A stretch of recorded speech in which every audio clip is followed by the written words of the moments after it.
తెలంగాణలో కొత్తగా ప్రమాణ స్వీకారం చేసిన మంత్రులకు శాఖల కేటాయింపు అంశంపై ఉత్కంఠకు తెరపడింది. కొత్త మంత్రులకు పోర్ట్ఫోలియోల అలాట్మెంట్ జరిగింది. కొత్తగా ప్రమాణ స్వీకారం చేసిన ముగ్గురు మంత్రుల్లో వివేక్ వెంకటస్వామికి కార్మిక, మైనింగ్ శాఖలు, వాకిటి శ్రీహరికి పశుసంవర్ధక, క్రీడా యువజన శాఖలు, అడ్లూరి లక్ష్మణ్ కుమార్ కు ఎస్సీ, ఎస్టీ, మైనార్టీ సంక్షేమ శాఖల కేటాయింపు జరిగింది.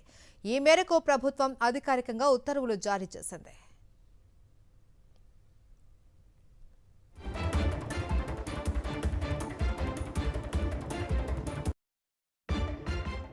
తెలంగాణలో కొత్తగా ప్రమాణ స్వీకారం చేసిన మంత్రులకు శాఖల కేటాయింపు అంశంపై ఉత్కంఠకు తెరపడింది. కొత్త మంత్రులకు పోర్ట్ఫోలియోల అలాట్మెంట్ జరిగింది. కొత్తగా ప్రమాణ స్వీకారం చేసిన ముగ్గురు మంత్రుల్లో వివేక్ వెంకటస్వామికి కార్మిక, మైనింగ్ శాఖలు, వాకిటి శ్రీహరికి పశుసంవర్ధక, క్రీడా యువజన శాఖలు, అడ్లూరి లక్ష్మణ్ కుమార్ కు ఎస్సీ, ఎస్టీ, మైనార్టీ సంక్షేమ శాఖల కేటాయింపు జరిగింది.